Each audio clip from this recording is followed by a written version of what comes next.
Di sebuah desa terpencil yang nyaris terlupakan oleh waktu, terdapat sebuah tempat yang dikenal dengan nama Lembah Lelap. Tempat itu tampak indah di siang hari, dipenuhi pepohonan rindang, kabut tipis yang menenangkan, dan suara alam yang seolah mengundang siapapun untuk beristirahat. Namun, ketika malam tiba, suasana berubah drastis.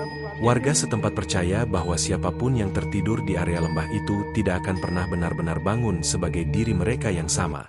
Cerita berpusat pada seorang pemuda bernama Raka, yang datang ke desa itu untuk mencari adiknya yang hilang secara misterius.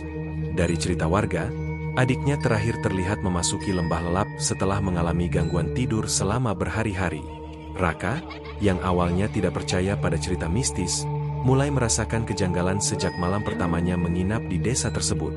Ia dihantui mimpi-mimpi aneh yang terasa begitu nyata, tentang lorong gelap, bisikan tanpa wujud, dan sosok-sosok yang memanggil namanya dari balik bayangan. Semakin dalam Raka menyelidiki, ia menemukan bahwa lembah lelap bukan sekadar tempat biasa, melainkan gerbang menuju dimensi lain yang memakan kesadaran manusia melalui mimpi. Orang-orang yang tertidur di sana akan terjebak dalam mimpi buruk yang berulang, perlahan kehilangan ingatan dan jati diri, hingga akhirnya tubuh mereka menjadi kosong, hanya menyisakan raga tanpa jiwa. Dengan tekad menyelamatkan adiknya, Raka memutuskan memasuki lembah itu saat malam, meski tahu risikonya.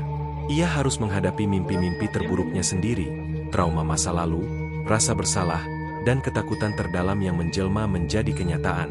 Di dalam dunia mimpi itu, batas antara realita dan ilusi lenyap, dan satu-satunya cara untuk keluar adalah dengan menyadari bahwa ia sedang bermimpi, sebelum kesadarannya benar-benar hancur.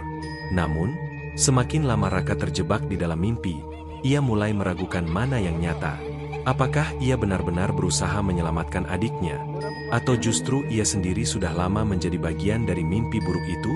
Misteri Lembah Lelap adalah kisah tentang ketakutan terdalam manusia, tentang batas tipis antara mimpi dan kenyataan, serta tentang bagaimana sebuah tempat bisa menjadi penjara tanpa dinding, di mana mimpi bukan lagi pelarian, melainkan awal dari kehancuran.